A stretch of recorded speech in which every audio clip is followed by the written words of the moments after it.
My husband had an affair and quit his job as a result 2 months ago, and he still didn't think to tell me about those little unimportant details.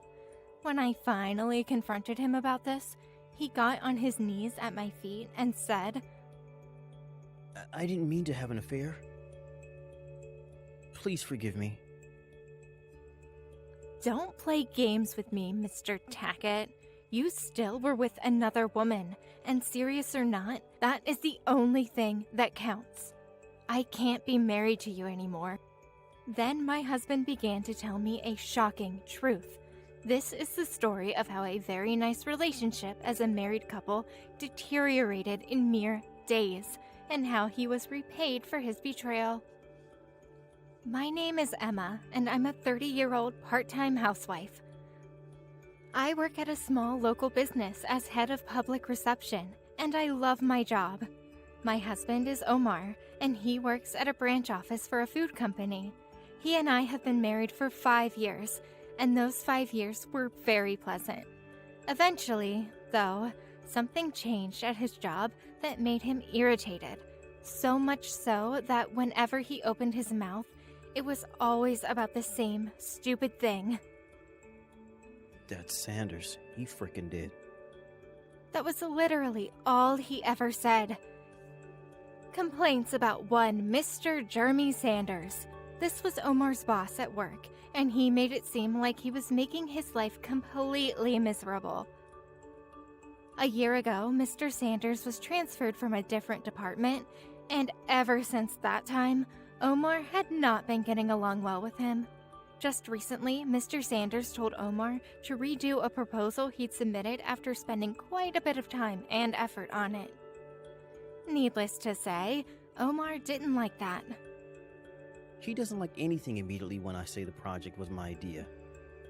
He's always so condescending and sarcastic to me, while he's nice to everyone else. I'm sure he expects so much more from you compared to the others, honey.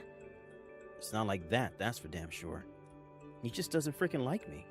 It's just power harassment at this point, honestly. Omar's frustration didn't seem to subside even after quite a while. A while later, however, his mood shifted from miserable to downright jolly, and he started talking more about lots of different things. When I asked him why he seemed to be so happy now, he answered with the biggest of smiles.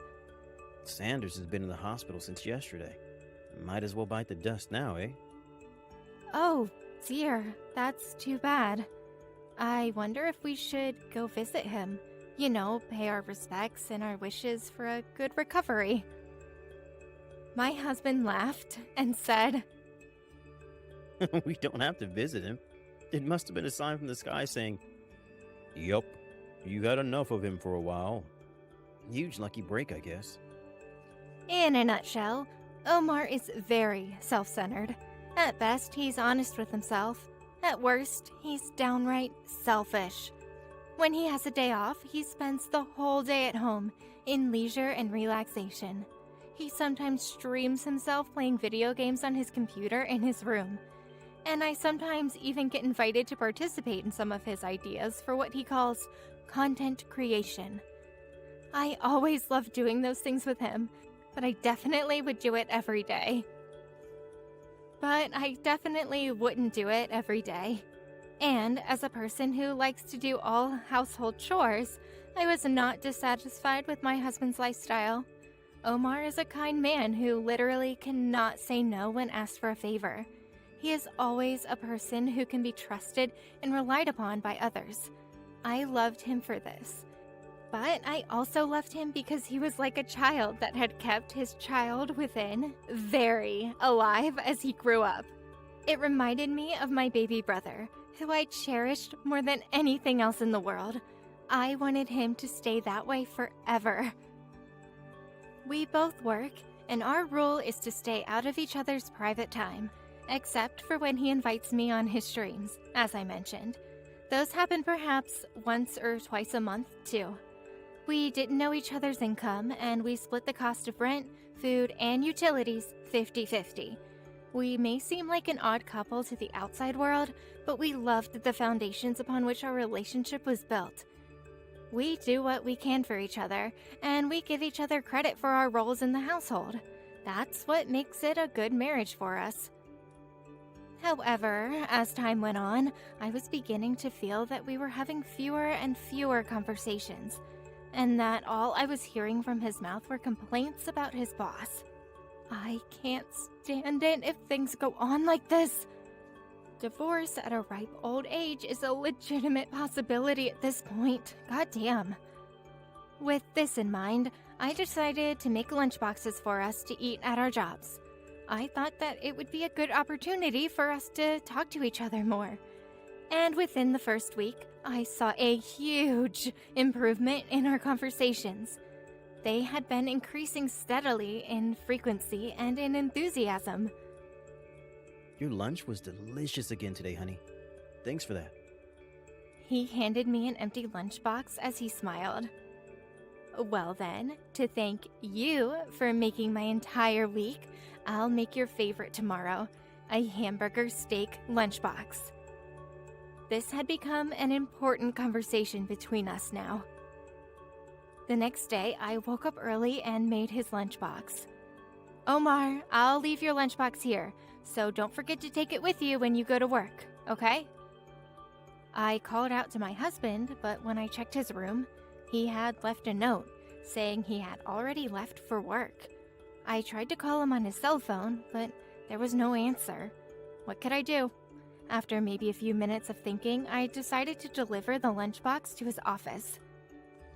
Since I had my shift a little later on in the day that day, I had plenty of time to go to his office. Maybe hang out at a little cafe to have a nice drink with my lunchbox before heading off to work. I got my stuff ready and locked the door behind me. When I arrived at his office, I told the receptionist my business there. Hi, I'm the wife of Mr. Omar Tackett. I'm here to deliver something my husband left behind at home. Ah, yes, of course. Please wait a moment. I waited, unknowing that I would receive a completely unexpected response. It was so sudden and so surprising, I literally froze where I stood. About Mr. Omar Tackett, it seems he's already resigned for personal reasons. What? But that's not possible. I'm sorry, could you please check again? I'm terribly sorry, ma'am, but I had the same reaction as you did when I first discovered this. I've already checked with the department for which he'd been working, and there's no mistake. Mr. Tackett does not work for us anymore. I couldn't comprehend what the hell I was hearing. My husband should have gone to work this morning as usual. An obvious question bubbled to the surface of my mind. When did he stop going to work? And then another. Why? No matter how much I thought about it, I couldn't find an answer that made sense to me as to why he left his job. The receptionist confirmed he left and that he wasn't fired. Excuse me. Could you tell me why my husband left the company? Then, for a moment, an awkward atmosphere drifted across the room. The receptionist was visibly troubled, as though she knew something she did not want to tell me. After a while, though, although her reluctance never faltered, perhaps the sympathy for keeping me in the dark prevailed. Just to be absolutely sure, I just asked Mr. Sanders, Mr. Tackett's boss up until he left, the basic gist of the events leading up to his resignation. It was about 2 months ago when, apparently, he had an unfaithful relationship with a married woman working in the same department, and he was AWOL for quite some time thereafter. He could no longer be contacted through phone calls, messages, or emails, and so we eventually acknowledged him as a former employee who had resigned for personal reasons. That didn't help at all. Okay, it did eventually, but in that moment when I discovered the truth for the first time, with the shock and the mental torment that ensued. It didn't. I couldn't fathom what was being said to me whatsoever, and I felt as if time had stopped for a moment. I'm sorry. I literally do not know anything about this. Thank you very much for telling me.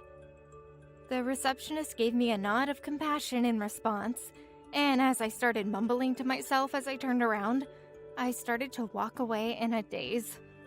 Then I heard someone calling me from a ways away behind me. When I turned around, a man who seemed to be in his 50s was calling to me as he approached. He was a big man, with a bit of a paunch, but with muscular arms, and a great majestic beard of flowing ginger.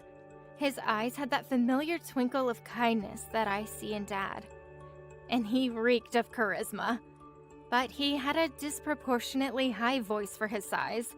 He sounded a little like Rex the dinosaur in Toy Story. In retrospect, he seemed a very respectable man, but at that moment, I could only feel fear and confusion as he approached. How did he know my name? Excuse me, miss, but are you Emma, Omar Tackett's wife? Yes, sir, I am. My name is Sanders. Jeremy Sanders. I'm sure Omar has mentioned me before. Miss Fisher here just inquired about your husband, and I was wondering if you might be his wife, so I called on you. I'm sorry for being so sudden. I would like a word with you about your husband, though. May I have a moment of your time?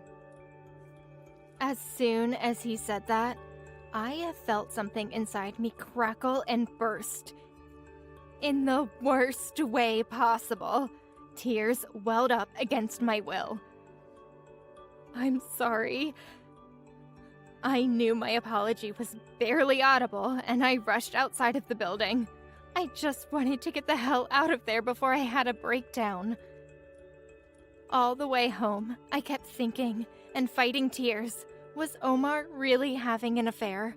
Did he feel guilty for cheating on me and deceiving me for 2 months? I couldn't hide my shock enough to go to work that day, and decided to call in sick and take the day off from work.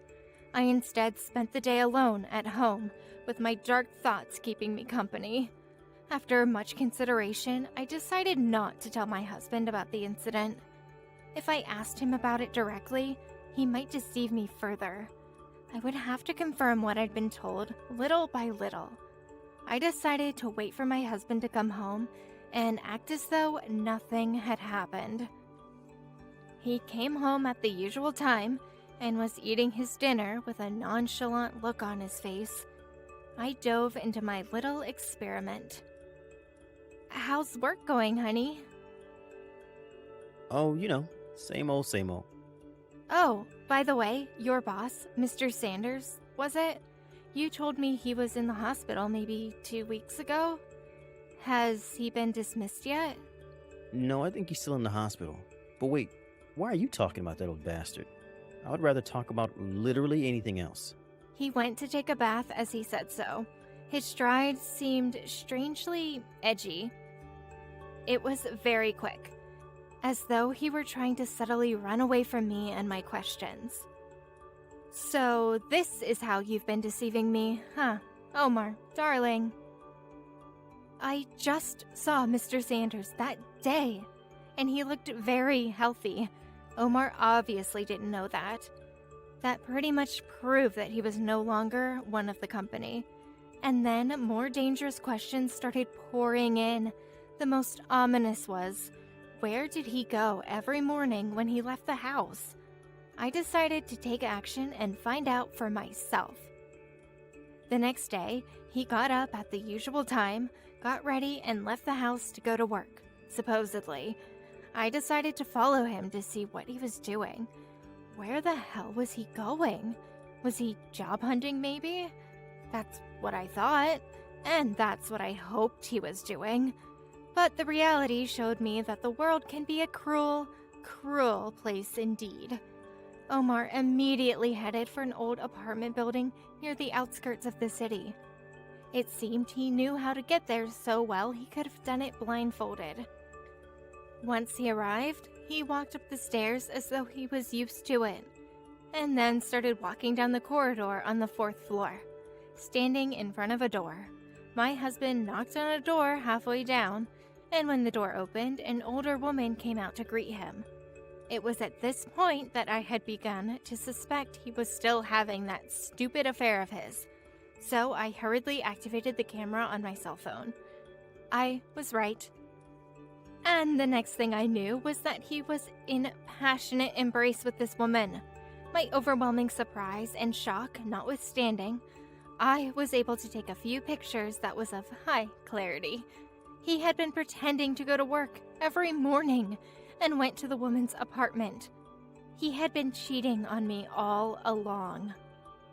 My mind was in a daze by that point, and my feet led me to the office where he used to work on their own.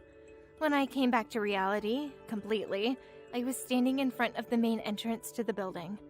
I went to the receptionist, Miss Fisher, and asked for the name of the woman whom Omar was having an affair, but was told that due to laws against privacy violation of individual citizens, she would not tell me.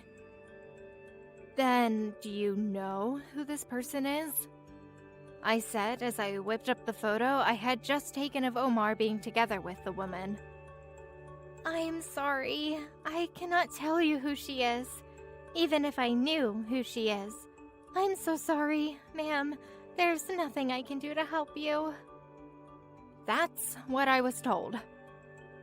In retrospect, that was a respectful move on her part, but at the time, her unwillingness to be cooperative frustrated me.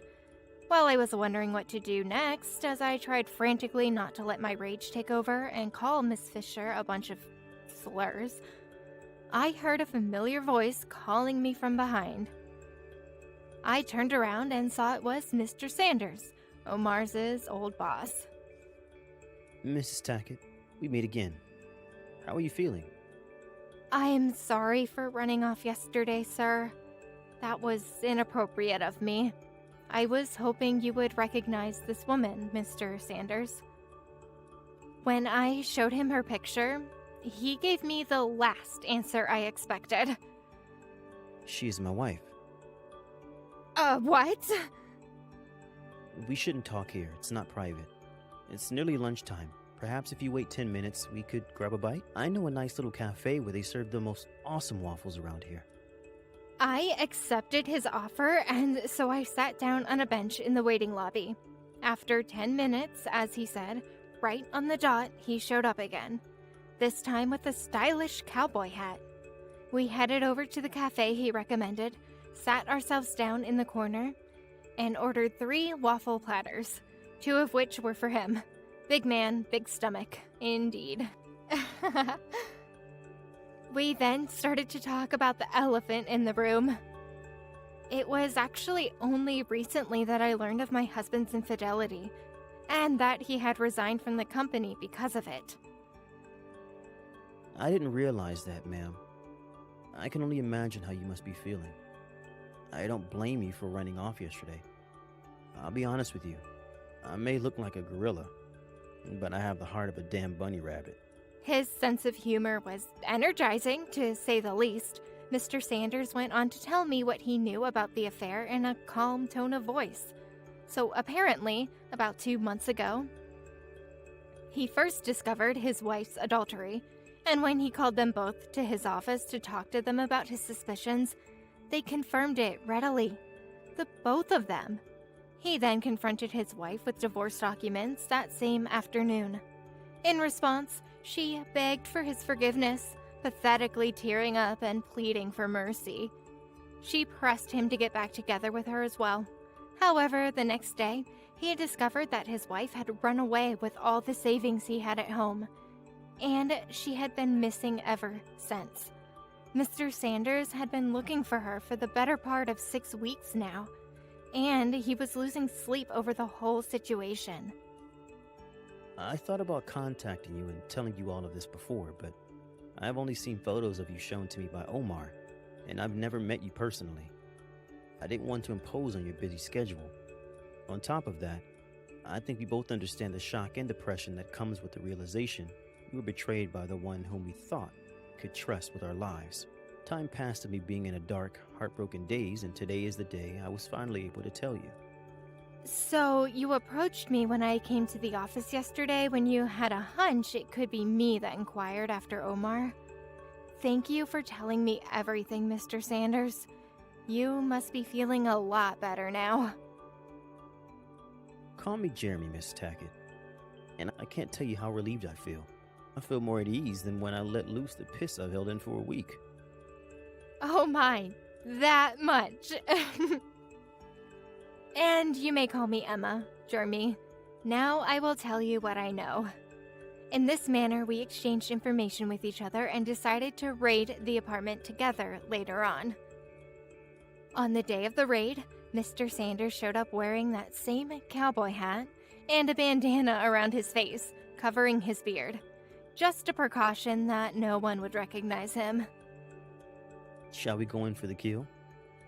And then he knocked on the door of the room where Omar and his lover were thought to be. A few moments later, Yes, coming. as Omar opened the door and let the sunshine on his face, Mr. Tackett, my boy. It's been a while. Mr. Sanders took off his hat and bandana. Omar tried to close the door as he let loose a very girly scream, but Mr. Sanders, with those muscular arms of his, forcefully opened the door without giving a damn and rushed into the room, me scampering in after him. In the corner of the room, a man and a woman were hugging each other and trembling with terror. So this is where you were this whole time, eh? Didn't think you'd stoop this low, I'll be honest, Holly. I hope you didn't think you'd get away with everything you've done after causing me so much trouble. I'm so sorry. I'm so sorry. Honey, please forgive me. This pigsty ain't the place to talk business, Missy. You're coming home with me, and we're having a talk. Mark my damn words. The force with which he grabbed his wife by the collar and dragged her out of the room, kicking and screaming, was fearfully impressive. Omar, darling, help me. No, please, let me go. Help me. She was bawling, screaming, begging her lover for help. What a lover turned out to be. He just looked away and didn't even try to help her. Once outside, the woman's cries continued and gradually became inaudible. Now I was alone with my husband, and the strange atmosphere in the room was so cold it was sure to be approaching absolute zero. After a while, my husband opened his mouth and said something I could not have guessed he'd say in a million years. Thank you, Emma. What? Thank you for what? My husband approached my feet on all fours. I'm done with my revenge. I guess you came for me, huh? Revenge? What the hell do you mean? Then my husband started to tell me about the events leading up to his affair. I cheated with Holly, but I never meant it to be serious at all.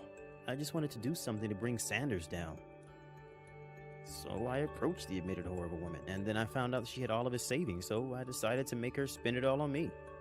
She only gave me a little money, but look, there's about $2,000 right here in my pocket. He reaches into his pants pocket and pulls out a rolled stack of liquid cash. Clutching the money, he attempts to touch my leg by reaching out a quivering hand.